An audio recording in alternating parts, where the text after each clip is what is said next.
স্বৈরাচারের দোষর গণহত্যাকারের পক্ষে অবস্থানকারী তিনি ছাত্র আন্দোলন চলাকালীন বৈষম্যবিরোধী ছাত্র আন্দোলন চলাকালীন শিক্ষার্থীদেরকে উগ্র আওয়ামী বিরোধী এসব নামে ট্যাগ দেন এবং বিভিন্নভাবে এই আন্দোলন বানচাল করার জন্য শিক্ষার্থীদের হুমকি এসব প্রদান করেন। আমরা যখনই ওনার বিরুদ্ধে আন্দোলন করে প্রিন্সিপালের কাছে দরখাস্ত করি তখন ভুয়া একাডেমিক কাউন্সিল বসিয়ে ভুয়া একাডেমিক কাউন্সিলের মাধ্যমে আমাদের বৈষম্যবিরোধী ছাত্র আন্দোলনের একজন সমন্বয়ক ভাইকে ওনারা কী করে 2 বছরের জন্য বহিষ্কার করে এবং এরপরেই তাকে ছাত্রলীগ তারপরে এসব ট্যাগ দিয়ে বিভিন্নভাবে এখনও ষড়যন্ত্র চলমান আছে। কিন্তু আমাদের একটাই কথা, ওই ভুয়া একাডেমিক কাউন্সিলের মাধ্যমে যে ভাইস প্রিন্সিপাল এবং ডাক্তার কামরুল স্যার ওনাদের বিরুদ্ধে আমাদের যে পদত্যাগের দাবি, ওই পদত্যাগের দাবিতে গত 4-5 দিন ধরে আমাদের যে কর্মসূচি চলমান আছে ওই কর্মসূচির অংশ হিসেবে আজকেও কমপ্লিট শাটডাউন আছে। আমাদের এই কমপ্লিট শাটডাউন ততদিনে চলতে থাকবে যতদিন না স্বৈরাচারের দোষর গণহত্যার পক্ষে অবস্থানকারী শিক্ষকরা এই ক্যাম্পাস থেকে পদত্যাগ করে চলে যাবেন।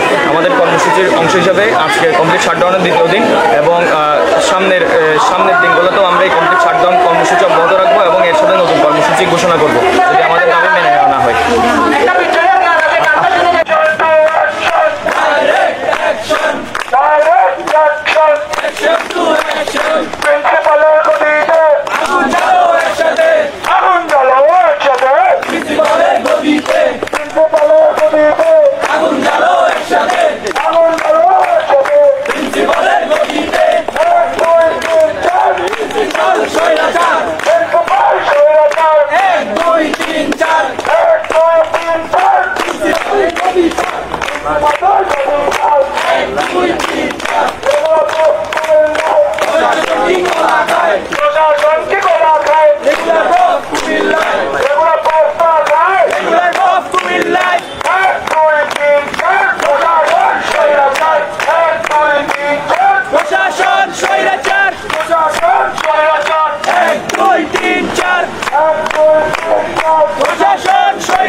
আমাদের এই আন্দোলনকে বানচাল করার জন্য ইতিমধ্যে অনেক দিক থেকে বিভিন্ন ভুয়া নিউজ প্রচার করা হচ্ছে।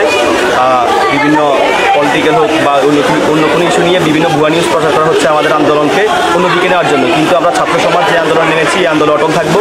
আমরা আমাদের দাবি আদায় হওয়া পর্যন্ত এখানে অবস্থান করবো। আমাদের শাটডাউন চলতে থাকবে, আমাদের আন্দোলন চলতে থাকবে এবং আপনারা সবাই সকল প্রকার ভুয়া নিউজ পরিহার করে চলবেন এবং আমরা আমাদের দাবি আদায় করে ঘরে ফিরবো ইনশাআল্লাহ।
অ্যান্ড কে টেলিভিশন, নোয়াখালীর কথা বলে।